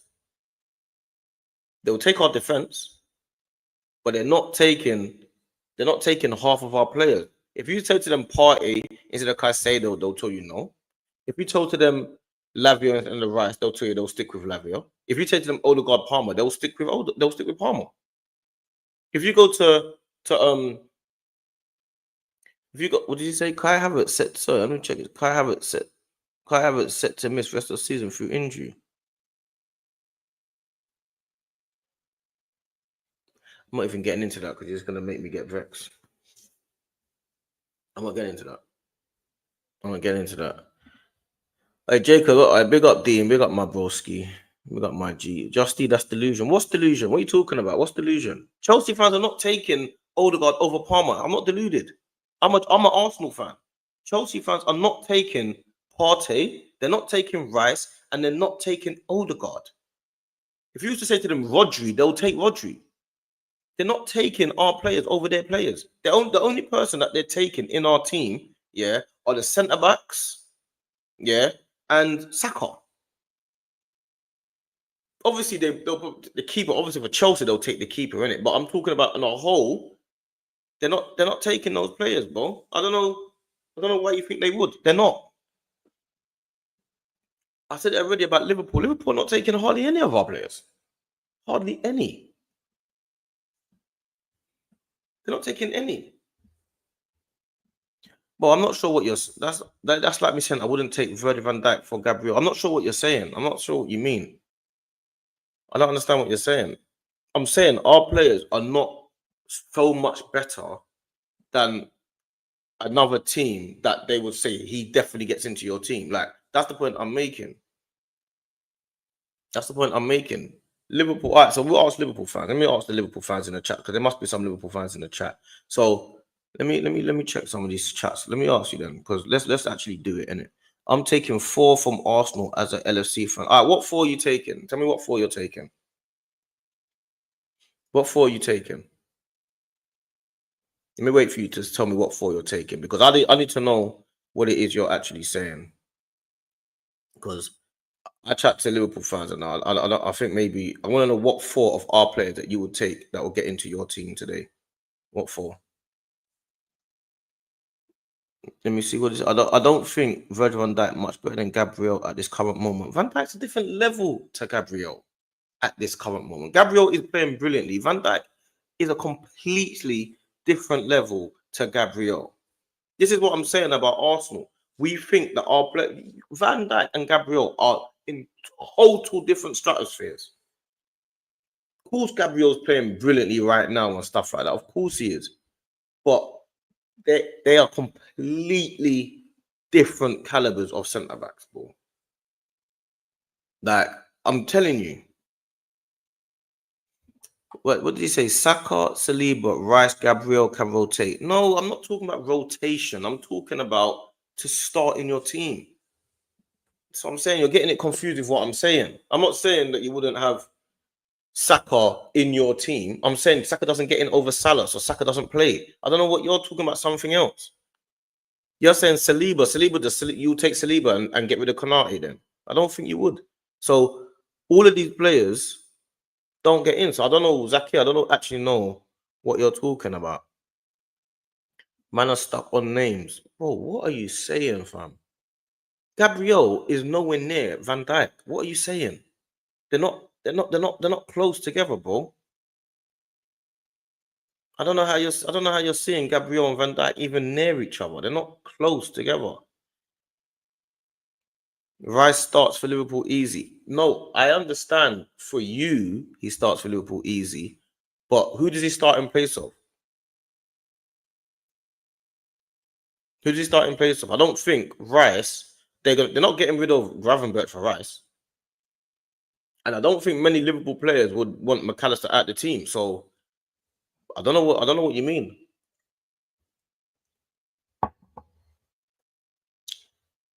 I don't know what you mean. Saka left wing. Saka left wing. They're not swapping Saka left wing instead of Gakpo right now. I don't know, bro. Rice CDM, Timber left back. That's me taking 3 Arsenal players. Bro, it sounds good, innit? It sounds good what you're saying. Saka left wing. Saka don't even play left wing. So Saka left wing, Rice CDM, Timber left back. Brother, you're just trying to fit them in, bro. You get me? You're trying to fit them in into the Liverpool team. But Liverpool fans, yeah. I don't know. Are you a Liverpool fan? Marco, you're a Liverpool fan? Because I'm telling you now, most Liverpool fans are not swapping Gakpo or any of that right now. They're not taking out McAllister out of their team. They're not taking out Konate for Saliba. They're not taking out Raya for Alisson. They're not doing it. They're not doing it. Oh, you're a Liverpool fan. Okay, fair enough. You're a Liverpool fan. Fair enough. Then that's what you feel. Then that's how you feel. That's how you feel. Man said not swapping Saka for Gakpo. Let me just go back to work, bro. Listen, you lot are changing the whole. You lot are changing the whole team, bro. Like you're saying, Saka left wing. Saka doesn't play left wing. So I don't understand. If Saka goes to Liverpool, I understand you got a squad. I'm saying Liverpool fans are not taking Saka because they've got Salah. So I don't know. Obviously, if Salah come to Arsenal, I can play Salah left wing if I want. I can take Salah left wing. I'm saying where our players, yeah, are at a certain level, yeah, but there's another level of players that a lot of fans are not gonna agree with. That's the point I'm making, yeah. You're starting to underrate our players. I'm not underrating our players. Gabriel is not as good as Van Dijk. Gabriel is, to me, I've been our best defender for 2 years. Gabriel's been our best defender. Gabriel is a rock solid defender. Yeah. Van Dijk's been the best centre back in the world for like 7 or 8 years. I don't understand. It's not a comparison. Van Dijk is probably is up there with the best centre back of all time. Like you can't compare Gabriel and Van Dijk. And it's not like Van Dijk is dropping off now. When Van Dijk drops off, he's still better than everyone.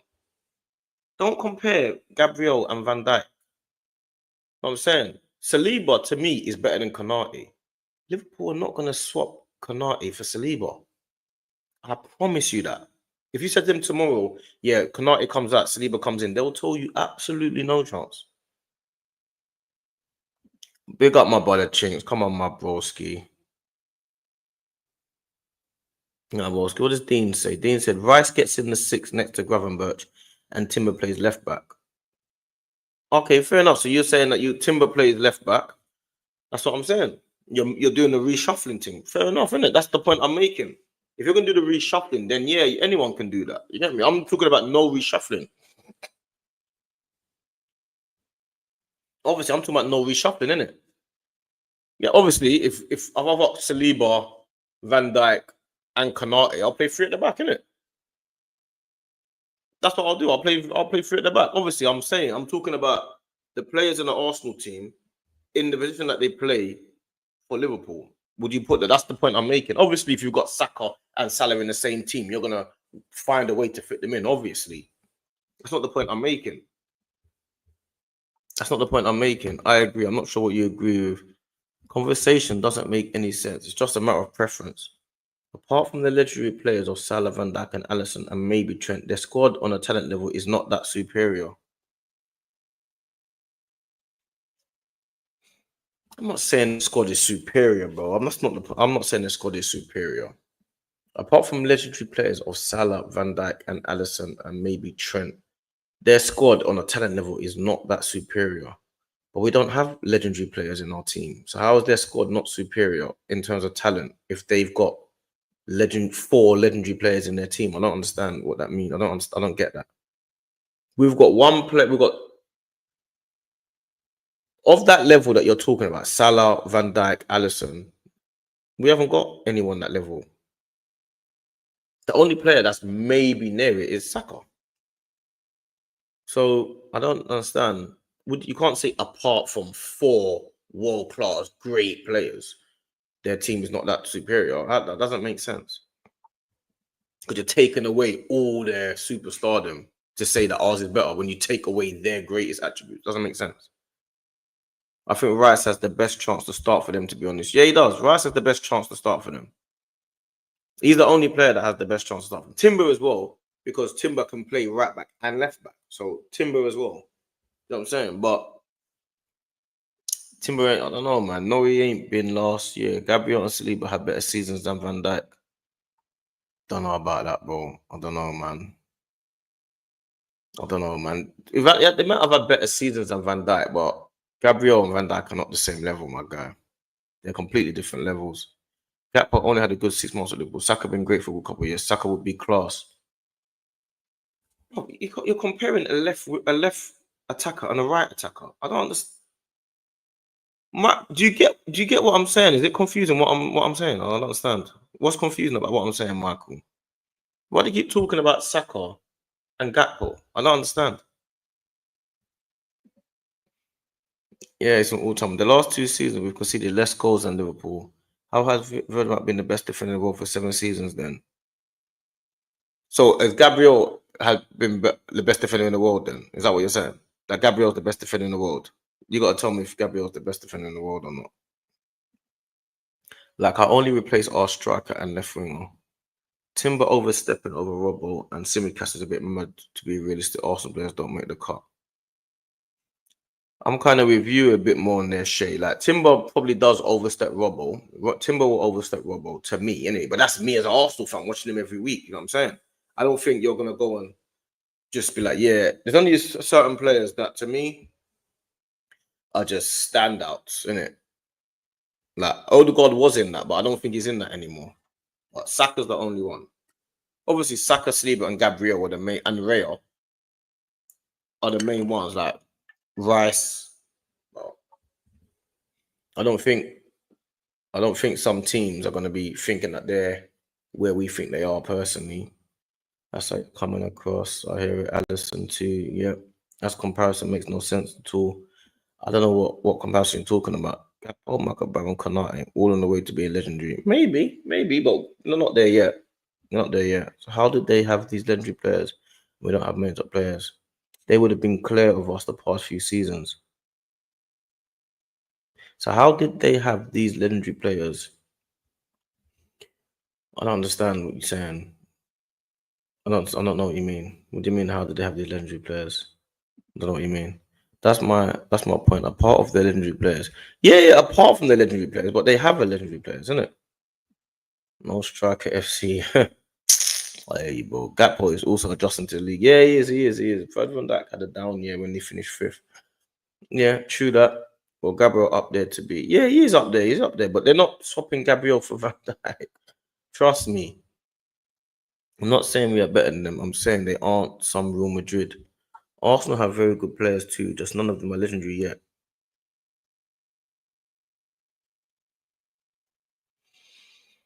Nah, I don't think so. Relevant that just is because of his name and history, but last week he's been debatable. He hasn't been the greatest, but he's still the best centre back in the world, man. We play a high line, you already see on the slot that we are conceding less. Yeah. Only feel for Robert and Sim because of everything they have won for us. You could argue Saliba and Gabriel both start from Madrid and Saka, like it's all debatable. Argue that they yeah, you could argue that they both start from Madrid. I mean, would Real Madrid swap Rudiger for me? Would they swap Rudiger for Saliba? That's how you gotta do it. Would they swap Gabriel for Alaba? Potentially, I'm not saying they wouldn't. I'm saying would they swap Saliba for Rudiger? I don't know, bro. I don't know. I'm not a Real Madrid fan, but I don't know if they would. Like Saliba and Gabriel both start for Madrid and Saka, like it's all debatable. It is debatable to us because we see these players week in, week out, innit? So I know that Saka is as good as any winger in the world, innit? I know that Declan Rice is as good as any midfielder in the world. I know that, me personally. I'm saying Real Madrid, yeah, I'm not going to be like, oh yeah, I don't know. Like, do you think they think Odegaard's better than Bellingham, for example? Like, I don't know, like, do you think that they think Palmer is better than Bellingham? They don't think these things. Like the only certain players that they know are guarantees in the team. Like they know Van Dijk is better than their centre backs. You get it? They know that Salah would get in on their right wing. They know that. I don't think they think, yeah, Odegaard will get in. I don't think they think, yeah, oh, Gabriel 100% gets into the Real Madrid team. I don't think they think that. Like if he was in their squad, they might be like, yeah, he's really good. But I don't think they're looking at it like, yeah, he definitely gets into our team. There's only a few players that in the world that they know 100% gets in the team. People like Rodri, guaranteed gets in any team in the world. People like what's his name? Potentially even what's his name, man? Haaland. People like Haaland, like everyone knows, yeah, he's probably the best centre back forward in the world. You know what I'm saying? People like that. I'm saying we don't have any players that are like guaranteed. Yeah, you are the only one we have is Saka, and even with Saka, there's still players in that position that are people are debating him with, like Salah, like Yamal, like even right now Dembele. There's players that people are thinking, yeah, but there's other players that they might. There's no way anyone thinks Saka's better than Salah. You know what I'm saying? So I don't know, man. I don't know. There's no point comparing us to Liverpool. We're vastly different in everything, our profiles, and even where we think about. Yeah, but that's what I'm doing, isn't it? So I watch LFC regularly, and Robert offers no other interference. Mm, mm. Yeah, the ACL to VVD. Yeah, the ACL. Yeah. Who would you play up front for the rest of the season now, bro? Trossard, Ethan, or Sterling? Havertz out for the season is terrible news. It's terrible news. And to be fair, like I'm one of the people that always like kind of back the club a bit. Like it serves us right.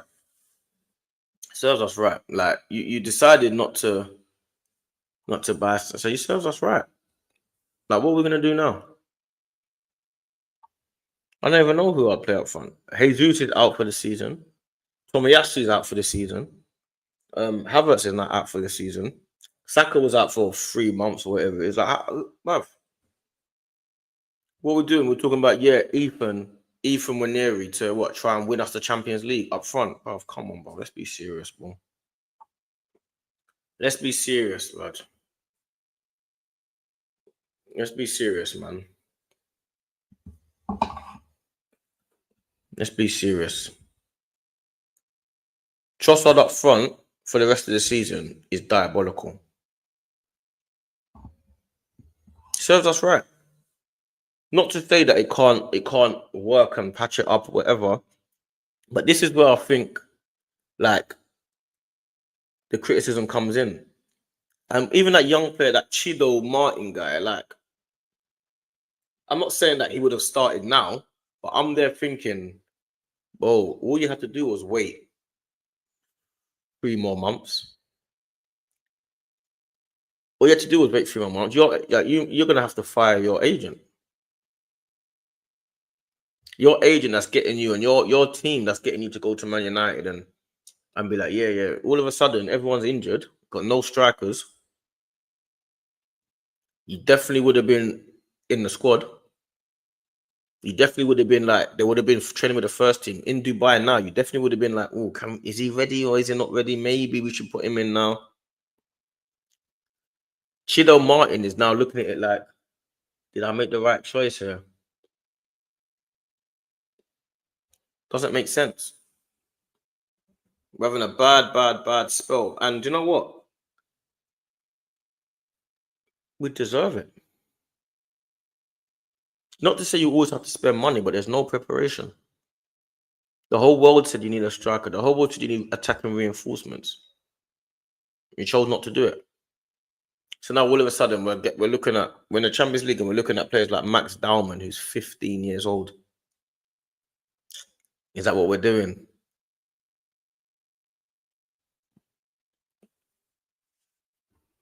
It's embarrassing. We're a top club. We don't act like a big club at all sometimes. I ain't got a clue how I'll play up front, but I'm not even gonna try and deduce it and try and pretend like, yeah, if we like I'm some tactician, yeah, but if we do this and play this one in that position and this one goes here and that one spins right, bruv, I ain't got a clue who will play up front. I ain't got a clue who's gonna play. To me, he's gonna play Sterling left, Waneri right, Trossard up top. That's what he's gonna do, innit? That's what he will do. He's not gonna do anything different to that. Or he'll play Trossard left, Sterling up top, Ethan right. You know what I'm saying? Because you might as well just keep Ethan on the right wing because it's similar to Saka. You might as well just play Trossard up top because he's the one that can finish the best. And you might as well play Sterling left wing where he's been playing a lot of his career.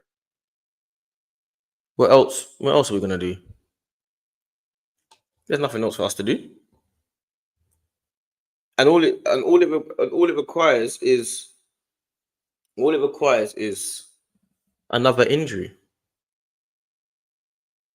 All it requires is another injury. We don't even know, bruv.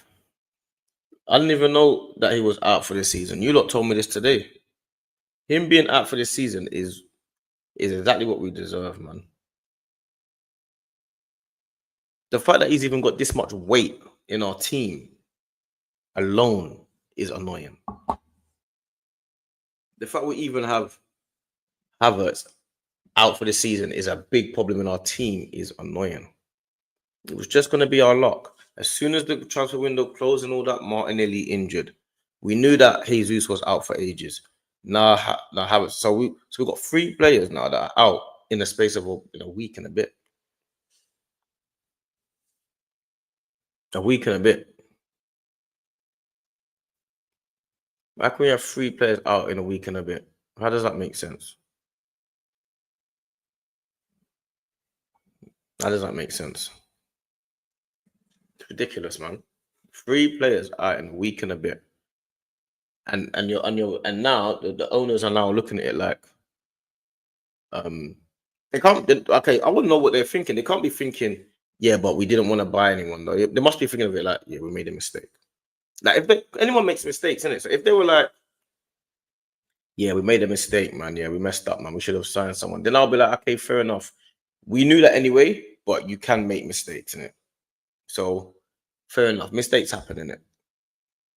But summertime, I expect. Do you know what? In the summer, I expect like I don't know about everyone else. I expect like 5 players. Like I don't know. Maybe it's just me. I know we're going on the hope again. I expect like 5 players in summer. I'm talking like Semenyo, Zubamendi, Isaac or Gyökeres. Also, I want like another like midfielder like that can kind of do a bit more. You know what I mean? Like I'm looking at like 5 players. I don't know. I don't know. I'm looking at like 5 players, bruv. I don't know, man. I don't know what. We're in a bad spot. We're in a bad space. And I don't understand how we got ourselves into this spot when we knew all it required was a couple of injuries for us to be in this space. And now everything that we thought about has come true. It was always gonna happen, man. That's what happened. You failed to prepare, you prepared to fail. Always happens. You fail to prepare, you prepare to fail. That's a saying that I knew about when I was a kid. That's a saying that I knew about when I was a child. And these men have decided that they're gonna go into the January transfer window, and Jesus got injured in that time. We were in 4 competitions when it opened, and you decided that it's unnecessary. We don't need to sign anyone right now. You're in 4 competitions when the January transfer window opened, 4, and you decided, yeah, this squad is good enough. You decided this squad is good enough. I don't understand what it is that they want to do. What did you lot want? What do you lot want? How can you be in a situation where the guy that you rested your hopes on is out for the season? This is the whole point of preparing, because it can happen.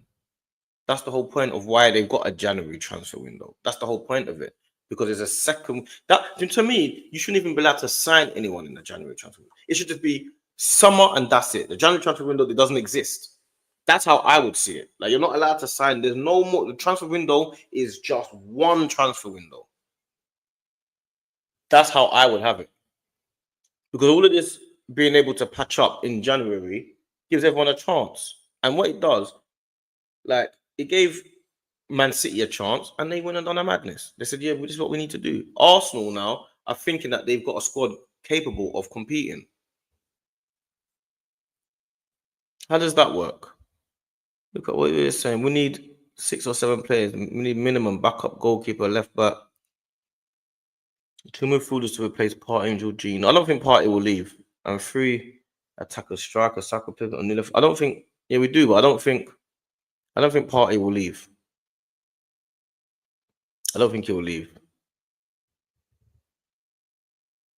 Yeah, I think yeah, I think Party will stay. But if he does leave, we're in a worse spot because he's been our best player this season. So how does it make sense for him to leave? I wouldn't understand that. I don't think Party should be leaving. Like Party leaving is weird.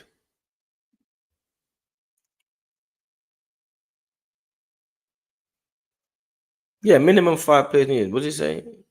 Channel not it exists within the four, but not with respect that we want to force them through. Yeah. Party has gone Saudi. Yeah, yeah. I think that's probably what the issue is. I think if you're looking at it like your last chance and you can go and get a lot of money and get away from this whole investigation thing that's going on with him, I think that I think you're probably right to say that he's going Saudi. I think you're probably right. Do you know what I mean? I don't know, man. Bruv, like to me, we've just let everyone down. We've let all the fans down. We ain't let Arteta down. They backed Arteta. Arteta's not getting off the hook. We just let the fans down, man. Let the fans down. The fans are buying all these new kits, and you let them down. You let them down. Don't understand, man. It is what it is, though, man. Because at the end of the day, a lot of people they talk a lot about yeah, they should have. Arteta came out in the press conference and he was saying, yeah, the owners are the best owners and this and stuff like that and whatever. And that's well and good, but Arteta's had more than enough money to spend. He's had enough. Arteta's had enough money to spend. So they haven't let Arteta down because they backed him, they've let the fans down. Because they don't spend in January, but they released a new jacket in January. I saw them release some new jacket that gold that there's not that famous Arsenal fan that's always at every match. Yeah, he wears like some gold, some like brown jacket that he wears. I don't know his name. Big him up though. Yeah, but they've gonna release the new clothing like jacket of this guy, whatever. This was in January. It weren't like they're like saying, oh, it's not in. They released it in January, innit? You know what I'm saying, yeah, big up Bomb Breaker. Was it NPC line? Is that what it's called? Yeah. So if that's what it's called, NPC line, yeah, they released the NPC line and they released it in January, innit? They released it in January. So you're releasing your focus is on releasing a new line in January. So you got to start looking at what's actually going on. Because you're releasing a new line in January. But focus on the title race, bruv. Like what's going on here? Like Arsenal ain't won the league in 20 odd years. Do you not want to win the league or not? Do you want to win the league or not? Man are paying hundreds of thousands. The waiting list for the season tickets 100,000 people long, over 100,000 people long. You lot are waiting and yeah, highest season prices in Europe. Oh yeah, the boxes. You got all these boxes and all these 5-star restaurants. The fans are not allowed to stand up at the ground. They're not allowed to sing. The Ashburton Army can't be there because they're too rugged and rough, and they wear black too much. The away fans are allowed to be in the corner and do what they want to do. What's going on? What's going on? I don't understand. I don't understand, bruv. Like, and then now Havertz is out for the season, yeah. So Havertz been out for the season, yeah. What that basically means is you have failed to prepare in it. That's basically what it means for the season. That's what it is. Because all we actually needed, yeah, for us to me personally, actually challenge for the title and go for the title was like 2 signings. In the summer, we only needed a striker and a potential left winger and a potential midfielder. That's all we actually need, innit? We don't actually need much more than that. You get me? But the fact of the matter is we haven't prepared. Simple as that. And I'm one of the Arsenal fans that actually believe Arteta can win the league. I'm one of the people that I feel like we've got the right manager. We've got the owners had to actually sort out things first because they had to acquire the club first. before they started spending. So I'm one of them that believes in all of that, the process. I'm one of them that believes that. Like, I'm not on this sack Arteta nonsense. I'm not on this get Kroenkes out the club. I'm not on all that. But my thing is, don't, like, when you've got an opportunity to actually win the league, yeah, you actually have to do everything you have to do to actually win the league. You can't leave a team short because there's no guarantee that you're going to be in this position again next year or the year after. Our team is so set to be challenging for the next 10 years. If we can keep, all it takes here to destabilize this team right now, yeah, is Saliba to go to Real Madrid. If Saliba goes to Real Madrid, all of a sudden we have to have a little bit more of a rebuild. That's all it takes. Like, we're in a position now where our whole team is set up to be able to compete for 10 solid years, in my opinion. That's what I believe.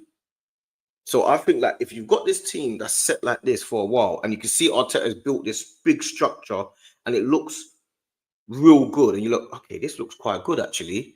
All you need to do is add on a few gems to here, there, and everywhere. I'm like, yeah, this can work. All it takes is for one player to be like, oh yeah, I want to go find something else to do, or yeah, all right, at the minute, let me just go and challenge myself here. That's all it takes. We had this for years. When we were, every time we was building a good squad, then Fabregas wanted to go. Every time we was getting closer, we started making it work. Van Persie wants to leave. Nasri wants to go. We'd never ever managed to get a team together that was like, yeah, let's actually stick together and let's do this. Never once. Now all of a sudden we're in a position where we can do it, and we're talking about Saliba to Real Madrid. If Saliba goes to Real Madrid in the next year or whatever, we're going to be in a situation where we're not starting again, but we're just going to take a step backwards because Saliba's 22 years old. So Saliba should really be one of the best centre-backs in the world for 10 years straight. In that time, we have to give, like, these players, like, the best possible chance to win the league. But then again, on the flip side, Arteta's doing like a monumental job at certain points. Like, he's doing jobs that are like,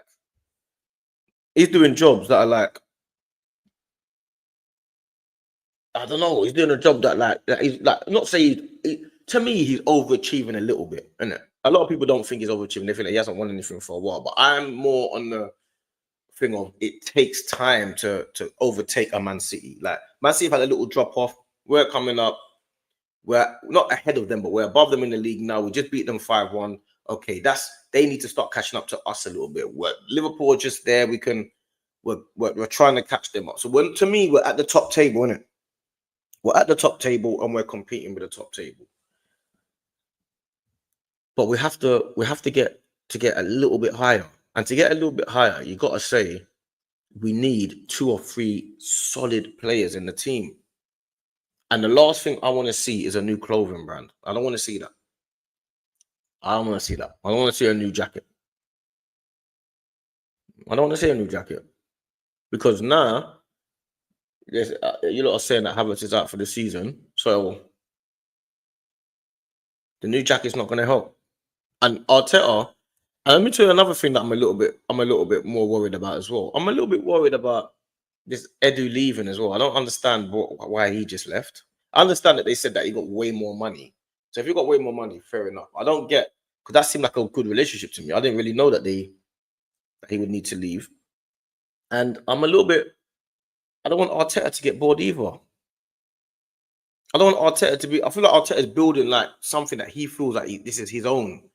I don't want Arteta to be in a position where he feels like there's another project out there that he can work on, because people get bored in life. You do get, and Arteta is a real, he's a real intense guy, isn't it? So I don't know if he can do the whole Wenger thing for 20 years. I don't know if he can do that. Maybe he can. Maybe, I don't know. But he seems real intense. Like, he seems like he really is one of them guys that, like, over-analyzing a lot of stuff, you know what I'm saying? So, I don't know, man.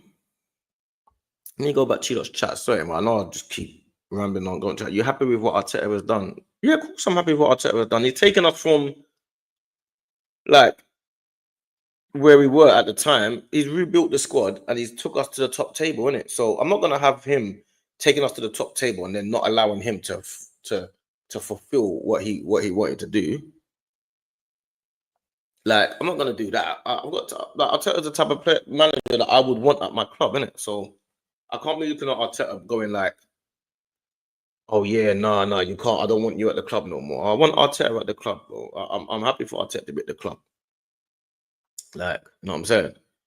Definitely want him happy at the club. So I don't know what he's saying. You're not happy being second. You was happy being eighth. Then I wasn't happy being eighth. Why would I be happy being eighth? Firstly, eighth is not second. That's the first thing. Secondly, I believe Arteta will win the league. I think he will. I'm not saying he'll win it this year, whatever. I think if Arteta stays at Arsenal, at some point he's guaranteed that he's going to win that league. I don't look at Arteta thinking he ain't going to win the league. So I'm not like one of these other Arsenal fans that want Arteta out and all that and think that I need a man. He's not going to get over the line. I think he will get over the line. I think, okay, me, okay, you're not me, the chat. Yeah. I think he will get over the line. I don't think Arteta won't get over the line. I think he will get over the line. Like, I think he definitely will get over the line. So,